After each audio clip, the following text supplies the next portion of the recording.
So hopefully this is working. I'm Maddy Osman. I have Amanda here with me. She is the Blogsmith's content manager. And we're going to chit chat for a few minutes here to give people some time to join and also to give our lovely ladies on tech support the chance to make sure that this is actually working as intended. Because our plan here today is that we're going to be streaming to multiple networks. We're testing out a cool tool like I always do. And as Amanda knows well. And we are streaming to Facebook, both my personal page and my business page. We're streaming to LinkedIn.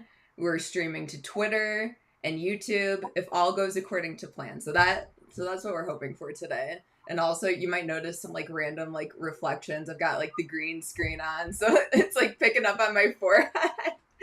but what can you do? So we're going to kind of check in with these ladies. Did I mention their names? So from the Blogsmith team, in addition to Amanda, back in tech support, we have Stephanie, Lonnie, and Rochelle, all members of the Blogsmith team who do all different things for the Blogsmith, but today they're joining us for this goal of helping the book launch happen. And so far, it looks like I'm just checking our little back channel here. It looks like things are working. Just need to confirm, I think, on LinkedIn, and really once that's good to go, then I think we can kind of kick things off. So, any other like initial thoughts that I'm missing here, Amanda, before we get into like our actual agenda?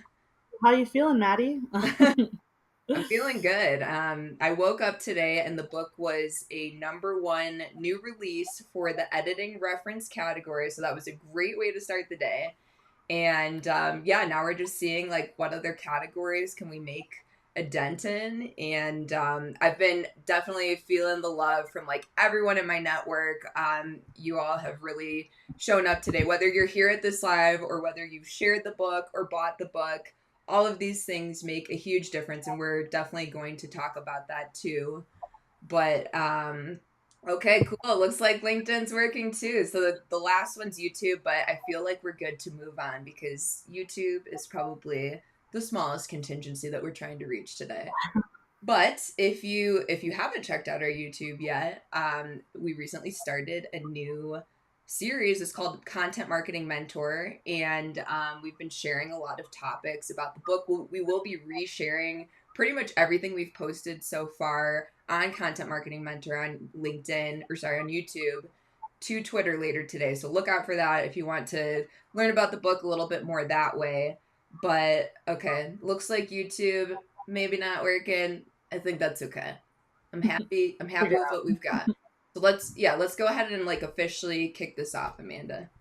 Awesome. Well, hey everybody! Thanks so much for joining us. We just wanted to kick off today with some introductions. So my name is Amanda Moutinho. I'm the content manager of the Blogsmith, the Blogsmith's first employee hire. And I also wanted to introduce the woman of the hour, Maddy Osman, author of Writing for Humans and Robots: The New Rules of Content Style. That's me. Thanks, Amanda. Yeah, and Maddy's the founder and CEO of the Blogsmith, and the book comes from her years of insights as from freelancing to agency owning. The book compiles everything that she and us on her team have learned while working to be efficient as a global remote team that creates content for top brands in B2B technology who have high standards. So we'll dig more into the content of the book and the story behind it, but just wanted to start off with a little bit of a schedule for today. So first we'll give you some launch details and tell you more about how to win a free copy of the book. Then we'll dig into everything about the book, including an overview of the chapters and the myriad ideas that the book covers. Next, Maddy will read chapter 1 on thoughtful word choice. Then we'll close out with a Q&A, and we'll announce our giveaway winner. Anything else, Maddy? Anything I forgot? I think that's pretty much it. And so we'll kind of like get into all these details. You can see on the screen now that there are 2 links, and I know we're going to talk about them, but we'll probably talk about them multiple times. So I'm just going to re-bring them up. The first is a direct link to Amazon where you can buy either the print version of the book, which is officially available as of today. I managed to get this one here on time, and I also have from the past, like 3 proof copies of the book that I checked out for making sure that, the formatting, the images, and all that stuff was working out right. But this is like the final version. So that's officially live. And then you can also order the Kindle version using that same link. And then we will be picking a giveaway winner today. You don't necessarily have to stay till the end of the live to win the giveaway. We would love if you did. But either way, you can use this other link. So they're both short links. So you just kind of type it exactly as you see it in Google or in your URL browser. And using that link, you'll be able to both submit your name and your email so that we can follow up with you to get your shipping address or any details we need to give you the book if you win. And then you can also use that link to submit questions. And I know we're going to go over this again, so I'll just kind of leave it at that while we keep things moving here. Yeah, so definitely. As Maddy said, the Kindle and print versions are now available on Amazon. You can click that link, or you can go to Amazon and just type in the name. Again, that's Writing for Humans and Robots, The New Rules of Content Style. And Maddy, do you want to explain why today is a good day to buy the book? Yes, absolutely. So, for anybody who's worked with Amazon in any capacity, you're probably pretty familiar with Amazon's algorithms. Very much like search engine optimization in Google, Amazon has their own ecosystem. It's actually one of the top, like, 5, I think, search engines besides Google. So, keywords, getting clicks, getting reviews, getting like anything that you can do to sort of interact with the book in some way does have a big effect on basically Amazon sales today, but also moving forward. So that's why launch day for like an author, for any kind of product really, is important, because it's kind of our chance to show Amazon that this book has interest, that there are people who want to read it. And so anything that you can do today to just kind of, show support, driving traffic, buying the book, reviewing it if you've had a chance to read it, and all that, it really does make a big difference. And so I really appreciate you showing up today for this live to learn more about the book. And then if you feel compelled by the end to purchase a copy for you or a friend who might be interested in marketing and writing, it'll make the biggest difference today, I guess, is like the main point. It'll make the biggest difference today because it's launch day. Mm-hmm. Yeah, definitely. So yeah, we want to thank you guys again for joining us, and we also want to announce again the book giveaway. So you can enter to secure your own copy of Writing for Humans and Robots. Again, that URL is at the bottom of the screen to enter to win. We'll ask for your name and your email to share the giveaway results. We'll also be announcing the giveaway winner at the end of this event. So make sure you stick around, but you don't have to if you gotta go. We get it. And please note, at that same link, you can submit questions for our Q&A later in the live. So if you have any style guide questions or wonder how a style guide might elevate your content business, you'll have a chance to ask Maddy directly. Submitting a question isn't required to enter the giveaway, but you can submit multiple questions and get multiple entries. So it's definitely beneficial. Great. So yeah, let's talk a little bit more about what the book is about and what's in the book. As the title suggests, the book covers how to write for humans and robots. These days, it's absolutely essential to factor in search engines so that you make sure your content gets found. The best content in the world, if it's not optimized correctly, might just go unread, and you might not actually connect with your audience. But that being said, you don't have to sacrifice quality to appeal to the robots to get to the human reader. And there's a lot of overlapping tips. So Maddy's book will help you do that. The book serves a wide audience, from freelancers, editors, content marketing teams, brands, businesses who really want to refine their style guide and help grow and scale their content production and improve their content game, which is super important these days. So the book is split into 3 parts. The human part talks about grammar, readability, formatting, visuals, and how to create engaging content. And then it goes into the robot section, meaning how to optimize your content. That's the robot. This covers keywords, structure, and bigger concepts associated with SEO, like buyer's journey and search intent. And then the third section brings them both together and also talks about other considerations like fact checking, social media, and branding. I mean, it really is just kind of covers the whole spectrum of content marketing and creation. And so yeah, let's speaking of creation, let's talk a little bit more about how the book was put together. So, Maddy, why don't you talk about? We'll talk about some of the individual chapters. So, what do you think was the easiest chapter to write?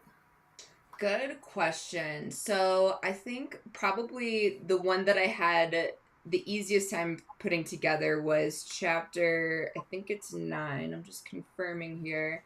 So chapter 9 is all about how to make your content more visually engaging. And so within this chapter, I originally put this together for the Blogsmith team. So like most aspects of the book, it comes from kind of our own need and our own internal documentation, really, that we use to give writers and editors on our team ideas for how we can make content more engaging. So visuals was a big thing because I feel like there was a point where early on we were relying on things like free stock photos. This was before we started working with design agencies like Design Pickle and Easily, and now we actually also have recently hired some internal designers, which has been a game changer. But we wanted to come up with a way for writers to be sourcing unique, interesting, and engaging visuals without having to rely on free stock photos. So the chapter is basically just all about like different ideas for how you can incorporate visuals without necessarily having to have a graphic designer, although that certainly does help. But things like using annotated screenshots or making on-brand expert quote images to use in expert roundups, and also talking about like premium stock subscriptions are much better than free stock subscriptions because at least then there's sort of like a gating mechanism. Not everybody has as easy access as the free one. So that one was definitely a favorite of mine to write and one of the easiest to write, I would say. Yeah, yeah, and it makes it just the content so much better when there's actually images and not just blocks of text. So it's a Is great so tip. important. The words are just one piece of it, and I think that a lot of people, even when they come to us, like they're just kind of thinking mostly about the words. And then Hmm. sometimes when we're talking to new prospects, it's like, we also offer on brand custom imagery, and that really changes things for people because it's not something that many people even really have like time to deal with, after the content's created. That's why they work with us. They want us to make the job easier. But also just like the resources, the energy, it's if it can all be done as part of like a smooth process, it makes a big difference. Yeah, absolutely. And what would you say is the hardest chapter to write? There were definitely a lot of like more technical things. Like one that comes to mind is the numbers chapter. It's one of the shortest chapters, but it was hard to write because I had to really focus on getting the details right. And numbers, I'll just be honest, are not really my thing. But Yeah, administrators. marketing, but I would say that chapter 10 was probably, it was also not a super long chapter, but it's about the buyer's journey and search intent. And this one was, it was just kind of, it was technical-ish on like the SEO side of things. And I just wanted to make sure that we got it right, that it kind of fit sort of, I mean, it's really only 5 pages, but I wanted to make sure that it fit the best practices of SEO today, that it made logical sense, that it didn't go against anything that we can prove as far as how Google works. So it's really just like a basic primer on those concepts, but how you can apply them to content marketing. So a hard one to write, but probably one of the best ones like in the end for the struggle. Yeah. And so, what's the chapter you're most proud of? The chapter I'm most proud of is the one that we will be reading here shortly. And so this chapter is called Important Considerations When Choosing Words. And it's all about things like defining voice and tone for your brand, writing with concise, simple language. We talk about how to reference people and objects, avoiding ambiguity. We even go as far as to add like words and phrases to avoid completely. So a lot of it is very much based off of the Blogsmith style guide, where we go in and we do things like make definitions for, or kind of call out the proper spelling for the things that we often write about. So like e-commerce, people might wonder, what is the best way to do it per something like AP style, like a foundational style guide, which is what we use at the Blogsmith whenever we don't have a clearly defined rule. And sometimes we'll even repeat an AP style rule in the Blogsmith style guide just to be clear that this is the way we want to do it. But back to that example for like e-commerce, it's like, well, does it have a dash? Is it lowercase e, uppercase? Is it just, one word without the dash? Whatever it is, it's always good to make distinctions for those things so that you can be consistent, which is really, I think, the point of the book. At the end of the day, it's to be consistent. Mm-hmm. And you don't have to answer the same questions over and over, and you can all just you can make those. This is the choice, and this is what we're going with, which is really nice. Yeah. And then, mm-hmm. And then, what was your favorite chapter to write? I would say that my favorite chapter was probably chapter 3. So chapter 3 is all about grammar rules that you can break on the web. And so this is kind of where a little bit of like the nod to the elements of style, where it's like, this is how you should do certain things kind of by the book. But then in this book, we talk about things like, you can end a sentence with a preposition. You can begin a sentence with I think they're conjunctions, right? Yeah, conjunctions and, or, and but. Go ahead and use contractions, and don't worry about like if you're using slang, as long as you don't overdo it. Like that might actually be something that gets really great engagement. And so we talk about sentence structure, like using short paragraphs, like totally cool for the web, but maybe not as accepted in print. So just a lot of different rules that you can break for kind of the more conversational tone, I think, that we've been seeing lately with web writing. It's not super strict. And I think another thing that's important to note when you write for the web, because it's not in print, is that you can change things. So what I always tell people, what we tell our clients too, is done is better than perfect. Of course, we're going to proof things for grammar and spelling and does it make sense and all that. But don't get too stuck on, everything has to be perfect, because the web is a changing medium, and it's kind of built really for updates, I would say. So I think that's one of the beautiful things about writing for the web, is that not that it's a lower standard, but there is lower pressure to be perfect when you hit publish. Mm-hmm. And yeah, to call back elements of style, which is a lot of a foundational book for writers. Like this book is kind of an update, a guide, like a similar guide for writing for the web, which is what almost everybody's doing these days. So it's definitely needed. So yeah, that's awesome. Great. Well, here's a reminder for everyone just tuning in. Make sure to enter for a chance to win the book at the link at the bottom of the screen. And also don't forget to submit any questions to Maddy at the same link.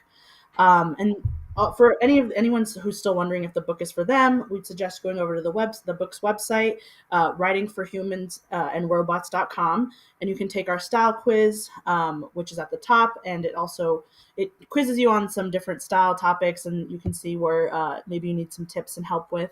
And then you'll have a chance to save Birdie, our book's mascot. He's a human robot hybrid. You can save him by answering questions. And again, that website is writingforhumans&robots.com.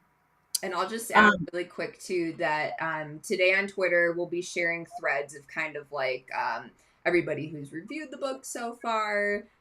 We already mentioned like those content marketing mentor episodes. There will be a thread dedicated to that. We're going to also be resharing some things that we've shared in the past like month or so in terms of like some content style tips that we've already shared and are kind of resharing as a thread. So definitely like, yeah, if you're still wondering if this book is something that you could get something out of or if it's relevant to you, then I would recommend kind of following along on Twitter today and just looking out for those threads, because they will contain a lot of details and a lot of like snippets, I would say, from the book.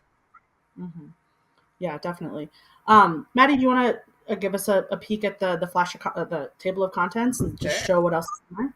Yeah, so like Amanda was saying earlier, the book has three parts. We have writing for humans, writing for robots, and then kind of putting it all together. So you can see here that like writing for humans, a lot of it's about like formatting and word choice and visuals and like all the things that make us tick and that kind of attract our attention. And then writing for robots is like, okay, well, how do we make it so that content gets shown up where these humans are? At the end of the day, I think it's worth noting that when we talk about rating for humans and robots, the human is ultimately the one that we care about the most because they're the ones who can buy, right? Robots can't do that yet. Although, if anybody watched Westworld last night, the robots are definitely going to take over one of these days. Probably a couple years from now. But um, robots, we're trying to appeal to them so that they can surface our content in front of relevant humans at the time when they are looking for that content. So that's when we talk about writing for robots, that's what we're talking about. We're not talking about unnaturally stuffing keywords in and like black hat SEO or whatever. Like we're trying to find a balance is all it is. And if we can't find a balance, then we default to the human. So in the chapters, I guess to kind of describe a little bit about like the writing for robots, we talk a little bit about like SEO page titles, how to write like subheadings. We talk like a little bit about just like basic SEO concepts for those who may not be familiar or who just don't know how different parts of SEO work together. And then when we talk about the putting it all together, one of my favorite chapters there is chapter 16 about the writing process. It's very much like the Blogsmith writing process, what we follow. So, if you're curious about kind of just like behind the scenes, we also talk about like fact checking. That's a whole chapter.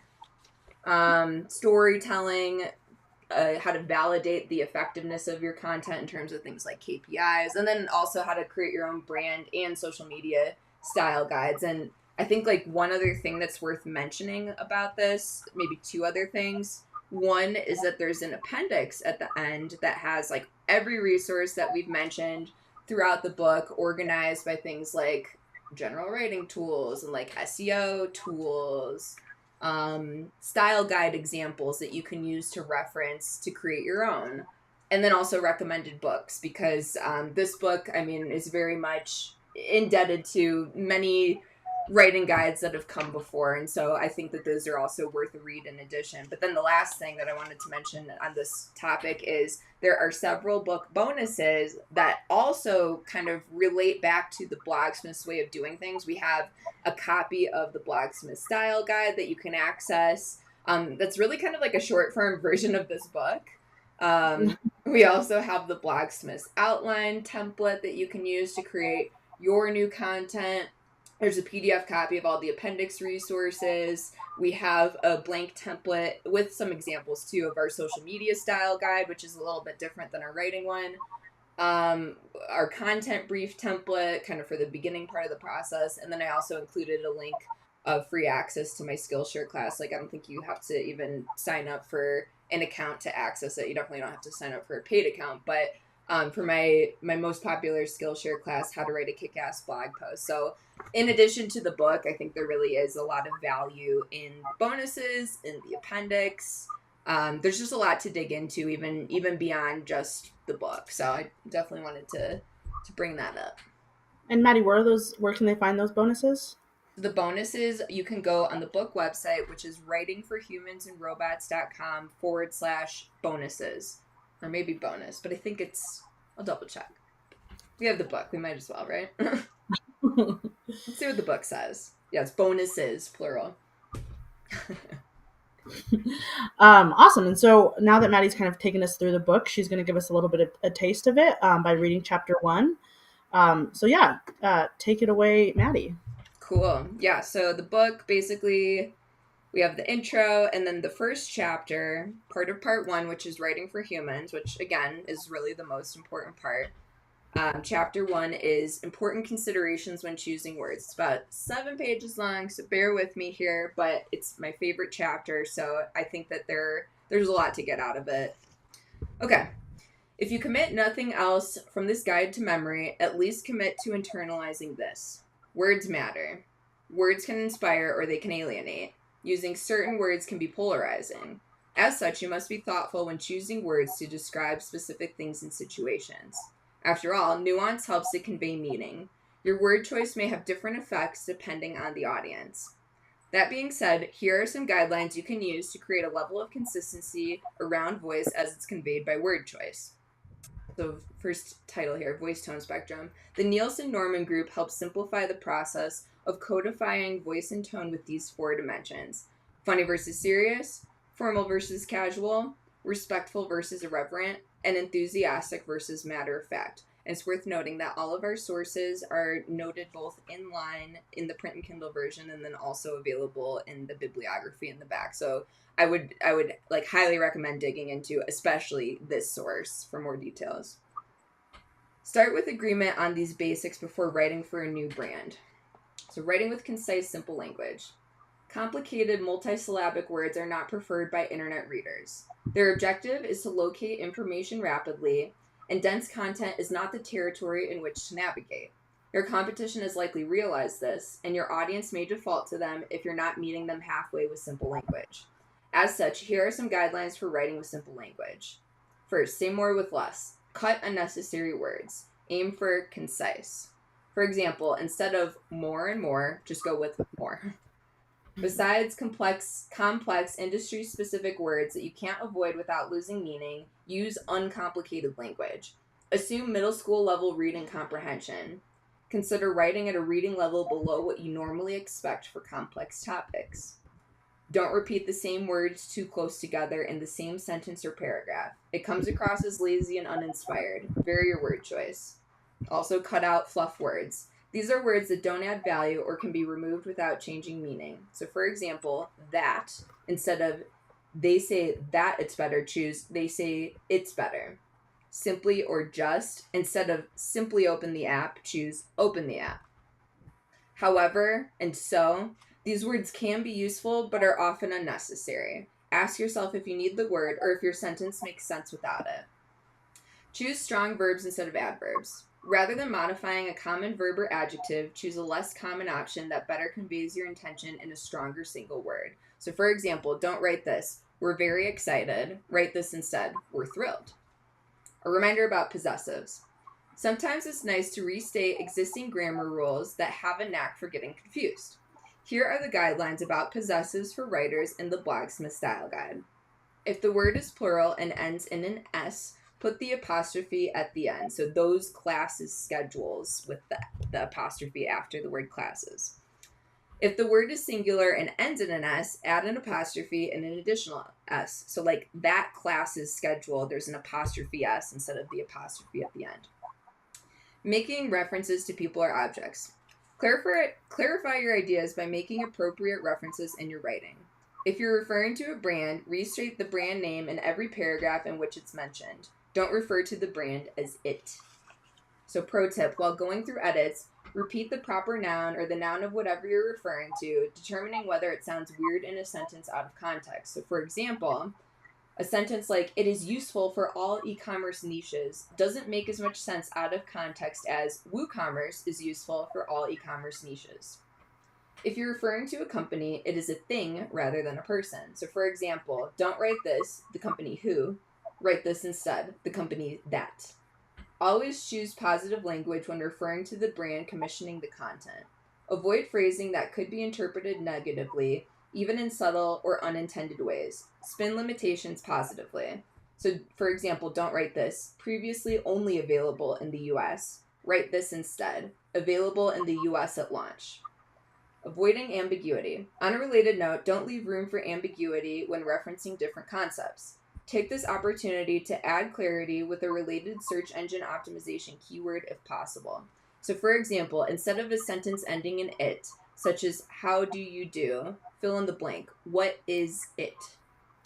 Here are some additional examples of ambiguity and what to do instead. So the word "many" is less clear than 50% or even the majority. If you say "many people love this product," take the opportunity to prove it by quoting positive customer reviews. When you use a number, tell the reader how many of what offer a specific unit of measurement. Instead of saying, see how things are going, be specific about what the things are. Finally, when making any comparison, be clear about what you're comparing something to. So, for example, in addition to saying something like, most e-commerce businesses have to process much more data through their website, add than a standard business website. This is a little nitpicky, but in headings, the Blogsmith uses advantages and disadvantages rather than pros and cons. It sounds more like a complete thought. All right, I promise we are almost through this. Using inclusive language. Why bother with inclusive language? Because we never want someone to feel left out, like their needs are a burden, or you're judging them for something they can't control. Using inclusive language is a good way to show your audience that you care about everyone's preferences, not just those of one specific group. Depending on your target market, you can adjust the exact nature of the inclusivity of your content. So one way to do that is to default to gender neutral language. Instead of generalizing with his or her, or she or he, use they or their. If you're writing for a brand and the article is going on their website, don't refer to the brand in the third person. It should be a first person plural when the client is referring to themselves in an article. So for example, don't write this, the company. Write this instead, our company, we, us. Here are some further guidelines for ensuring inclusivity. Use people-first language that doesn't put weight on descriptors over characteristics. For example, you might refer to someone with a hearing disability as a person who is deaf instead of a deaf person. Use approachable language that doesn't unintentionally alienate. Learn more about the nuances around word choice in Chapter 2. Here are some words to avoid and to use instead. Instead of old, try aging or older. Instead of girlfriend or boyfriend, try partner. Instead of homeless, try person experiencing homelessness. Instead of accused, try reported. Words and phrases to avoid completely. Some words shouldn't be used when creating online content because they're either confusing or devoid of real value. These guidelines will keep you on the right track for creating quality content that doesn't mince words. Don't use ing -ing suffixes together. For example, involving throwing should be that involved throwing. Don't use ones to describe a noun you've already defined. Use the same word again or find another way to say it.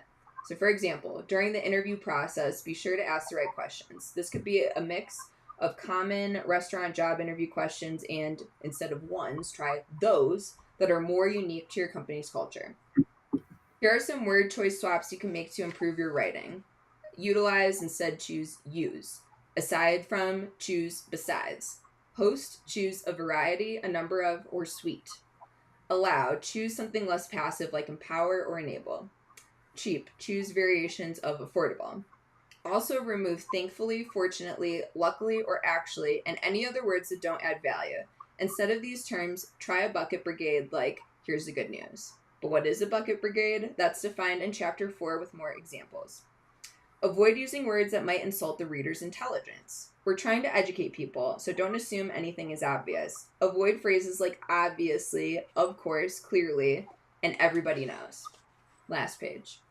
Instead of COVID-19, use the pandemic. When it comes to search engines and social media platforms, ranking COVID-19 content is reserved for relevant authorities sharing public health information.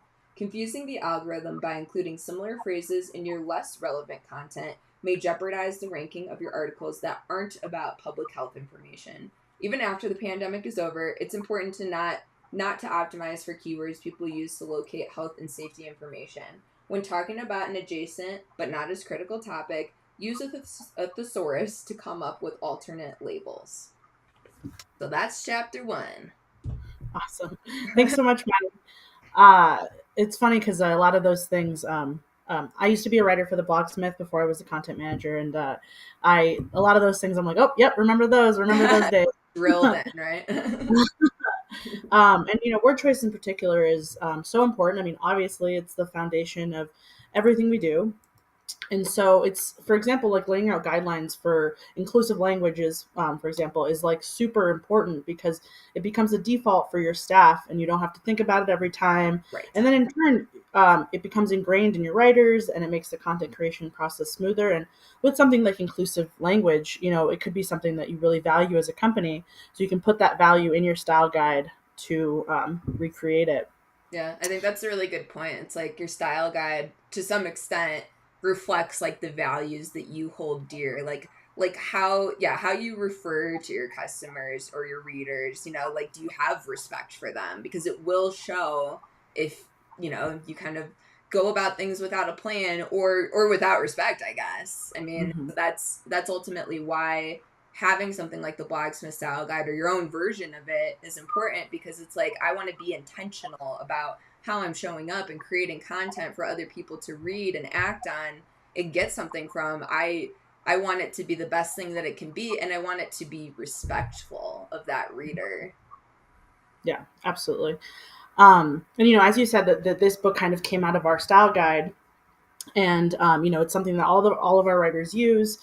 And I know when I started as a writer, I'm a bit of a style nerd. Like I love AP style, and I'm also a dutiful student. So I remember sitting and reading like the whole Blogsmith style guide, so that I was really prepared, and I knew what was expected of me as a writer. And so it's really nice to have, as a writer, as an employee, and as someone who creates content for various clients. And from a business perspective, it's really helpful for us now because we're hiring a bunch of new writers at the Blogsmith, and so it's nice to have this clear guide that writers can turn to, and it answers a lot of their questions. It helps the editors deliver consistent content, and it just helps us not have to reinvent the wheel every time. So, I mean, this book is really a must-have for anybody in content creation, freelancers, editors, content marketing teams, brands. I mean, anybody who cares about style. And so, again, I just want to remind everyone to submit any questions and to enter to win a chance to win a copy of Writing for Humans and Robots at the link below. And also, yeah, feel free to submit any questions. We'll try to get started with as many questions as we want. So, yes, we will throw it over to some questions. What, yeah, while we're gathering those, just a couple like last thought details about the book. Just to add on to what Amanda was saying, like the other thing that the style guide helps is like me, right? Like selfishly, it's like I don't have to repeat myself, like if because I took the time to make the rule, to now sort of like explain the rule in the book and to like add context to it. That, I mean, that was the reason why I created the style guide. That's the reason why I created the book. It was to help my own team. But I feel like so many of these rules, if you're writing for the web, are fairly universal. And I think it's also fair to say that like your style guide will probably look different than mine, different than the Blogsmiths, and that's okay. But it's just a matter of like, recognizing what the common sections are, and deciding where it's important to deviate from something that already exists, like the Blacksmith style guide, like AP style. Like something that always comes to mind for me is we've had a couple clients in the past where something like how they write out percentages was important to them. And whether it's a symbol or the word percent, there's no right or wrong, really. There are AP style guidelines for that you could follow, but then there's also personal preference. And so I think even in writing the book, we used Chicago style for that, which is similar to AP style, but it's a little bit more relevant to print. And there were times where I asked the editors on my team and also the professional editor who worked on it, who does books as like her job, and she made suggestions for Chicago style, and I rejected some of them because it didn't kind of fit like how I wanted to display that information. So I think it's worth noting that. And then I think the other thing I wanted to share too is just like how this book came to be, just a little bit of background. So I have helped authors in the past with their Amazon book launches. I don't know if any of them was self-published, so my journey is a little bit different and a little bit more complicated, but that's neither here nor there. Um, worth mentioning, but so I've always known kind of what the process was for building up to a launch and what needs to happen for it to be successful and all that. But in terms of actually writing the book, I started this back in 2020. I joined this kind of event that happens online. Sometimes it happens in person, but it was the beginning of the pandemic. And it's called NaNoWriMo, which is National Novel Writing Month. And it's basically an opportunity that thousands of people take in November every year. For 30 days, their goal is to write 50,000 words. This book, I'll say, is not 50,000 words. I actually used some of that time to create some blog posts for the Blogsmith as well. But it is the print one. The print one's about 234 pages. So it's no small potatoes either. But yeah, I started this book 2 years ago and just kind of slowly made my way through edits. And around the same time, I was getting married during the pandemic. So that like definitely pushed it back. It probably would have been out a little bit sooner if not for that. But just, you know, so excited that like today is something that I've been building towards since really before that November of 2020 when I was still figuring out what I wanted to write, and eventually decided that kind of building off our style guide was something that I could speak about with some expertise, you know, some experience. Yeah, today's a day that's more than 2 years in the making. So I'm just excited, Amanda, for you to be here. Lonnie, Stephanie, Rochelle, thanks for all your help in the back end, and really for all of you here who are interested and just want to learn more about it and want to support the launch. I mean, I'm just very grateful for that. So just wanted to take a minute to say that. Yeah, and we actually did get a congratulations from Jeff Gamet. Oh yeah. Congratulations! After reading after reading chapter 1 on my Kindle, I can tell I need to pick up a print version too, so I can fill it Post-its. Nice. This is going to be a great resource, and I can say that as a professional writer with decades of experience. So thanks so much, Jeff. Jeff's the best. He's also written books. He is very active in different online marketing communities. So if he says it's good, you should trust him. But what I would like to add too is I think one of the reasons why I wanted to do a print version of this book is because that is kind of the vision for what I have it for. It's so that you can keep it close by, and you know, you're working on a listicle or something, so you go to that chapter, or you know, you're incorporating links in a draft and you're not sure about the best formatting for that, so you go to that chapter, or you just need some ideas about how to make it more visually exciting, so you go to that chapter. Like, that's very much what I want it to be and what I hope it becomes for anybody who buys it, who is a writer, who is a marketer. And that's why I think the print version will be good for that. Just like I have a copy of The Elements of Style on my bookcase here, just in case, you know, I need to refer back. That's perfect. So yes, the Kindle version is there because a lot of people just like to read Kindle, but I really think that the print version is maybe what can help you the most, is like a daily reference or just a topic reference. Mm-hmm. Absolutely. Or do both, like like Jeff did. So. That's fine too. So we did get another question. Does the book have any examples of creating a style guide?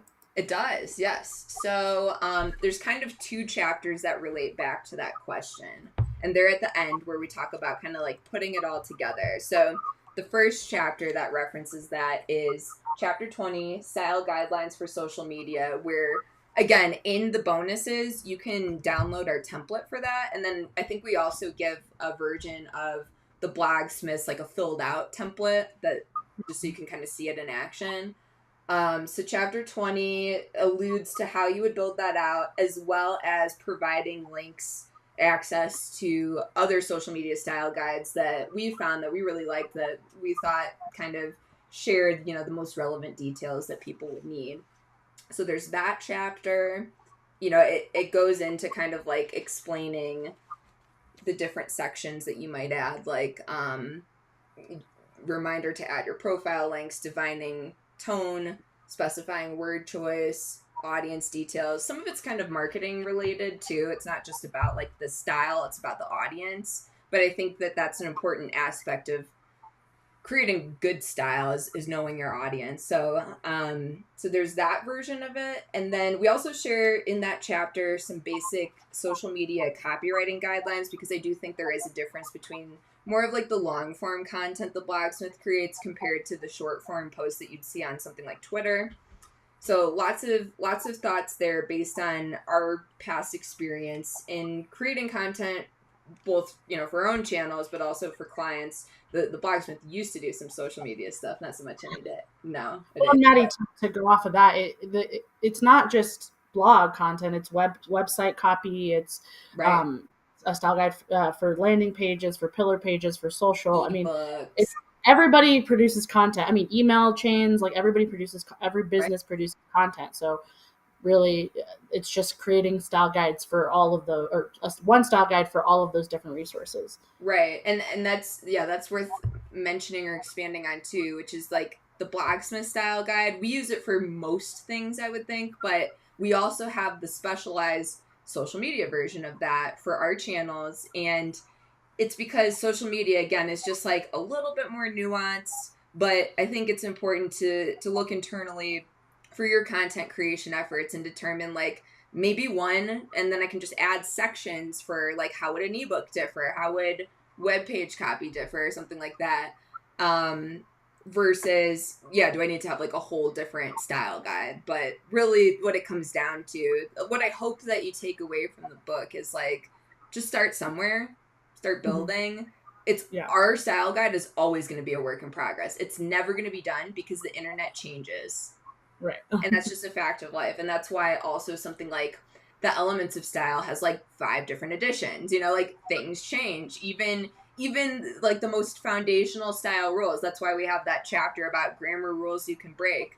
So don't get overwhelmed. Like if you look at the Blogsmith style guide and you're like, wow, that is just a lot. It's been in development for like 3+ years, and with like many different people contributing. So that's why. Mm-hmm. Just to answer the second part of the question, the other chapter about developing a style guide is chapter 21. And so it's very similar to that social media chapter, but it talks a little bit more about like foundational style guides like AP Style, MLA, Chicago. And then it also shares some additional style guide examples that you can use to develop yours in addition to the Blogsmith style guide. So yeah, those ones are the most about that type of thing. And how do you feel about combining different style guides? Like if someone loves AP or MLA, like what's your advice? I think that's okay. I mean, I think as long as you're clear about why, and trying to get ahead of like any conflicts, I guess is a thing. I would say like it's been easiest for us in the Blogsmith style guide to focus on AP style, just because it kind of fits the type of writing we do. They usually have a rule for everything, so I would say combine with caution. I don't think it's necessarily a bad thing, but you just have to kind of think through. Right, and you can combine. I mean, you can combine your style guide with one of the ones that you prefer as well. Yeah. Like, would you say how much of our style guide is probably AP style? Probably at least 20 to 30% is really just repeating an AP style rule and like citing it. So I mean that's certainly something that you could do. So yeah, if you love AP style or Chicago style, you can borrow a lot from them. So Yes. um, that's really great. So yeah, thank you for your questions, everyone. If you guys have any final questions, get them in now, and we'll see if we have time to answer them. So now we're going to announce our giveaway winner. Woo! We're using a randomized spinner. So we're going to put all of the names in a little spinner thing on the internet. We have our ladies behind the scenes Yeah. tech. So Yeah. yeah, this is the same spinner that we use in my book club to decide who gets to pick the next book, and also what genre, because we basically put together a spreadsheet. We all picked like from 6 genres. We each picked like 6 books. There's like 6 of us. So this thing is good because it gives everybody a chance basically. Yes. So yeah, we're just waiting for the ladies. All right, we have our winner. Okay. So And the winner is, oh, our book go club for it, Maddie. winner is Maxwell Milton. So we will follow up with you right after this live stream to, I'm sure you submitted your email, so we'll go there. And if you're in the US, you'll get a print copy of the book. And if you're outside the US, you'll get a Kindle or a PDF version. So thank you to everybody who entered that. It's always fun to, use the thing that you made as a prize. Like hopefully it's a good prize. So And if you did, we appreciate everyone who entered to win, but don't fret. You can still get a copy of Maddy's book by clicking the link on the screen or going to Amazon and searching Writing for Humans and Robots, The New Rules of Content Style. Out today, launch day. Okay, so let's see if there's any last questions. Okay. So how do you feel? So when, in terms of growth stage, should someone start using a style guide sure. as a freelancer or an agency? Yeah, I mean, I think like I was kind of just saying, I think that now, don't wait. And really like where the Blogsmith style guide fits into the Blogsmith's growth, I think it was essential to get to where we are now. I started as a freelance writer and I just recognized like I'm starting to hit the limit of what I can do on my own.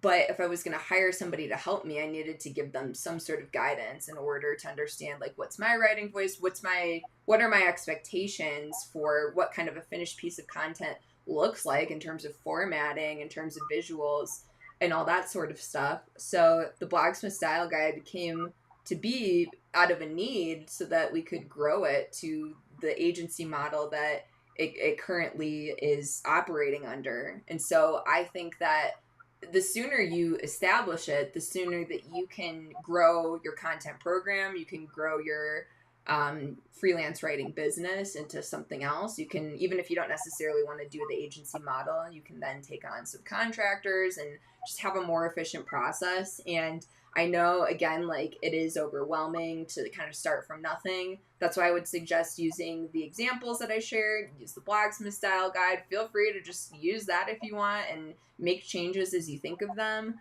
But yeah, the sooner you get started, the sooner it will benefit you. And even though it is extra work to like define a rule and to maybe find what to do versus what not to do and, give kind of like the full context of the why, it takes time, but it saves time.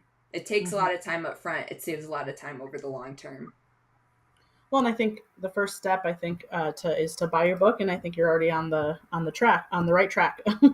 Yeah, if you just care about style, I mean that's like step one or maybe step zero, but that's the most important place to start from, I would say. Yeah. And as you said, the most important thing is to just start. So yes, exactly. Yes. So yeah, we're coming to the end of our live event here. Looks like that was all of our questions. Maddy, did you have any final remarks? Sure. Yeah. I just wanted to say thanks to everybody for joining in today. Thank you so much to everyone who's bought the book, who shared about the book, and who's joined this launch party today. I know that we're all super busy. There's a lot going on in the world right now, but to support a project like this, it really means a lot. So I really appreciate everybody who showed up or everybody who showed support in some way, including the members of my team. Thank you, Amanda, Rochelle, Lonnie, and Stephanie.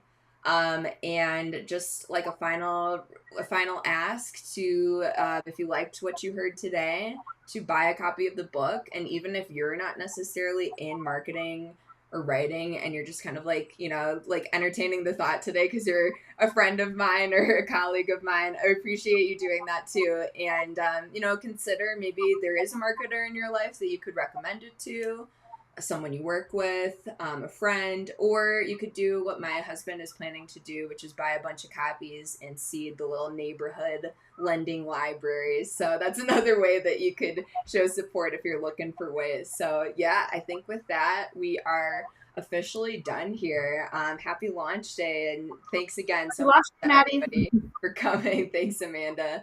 All right, I'm going to tune off. Bye, everyone.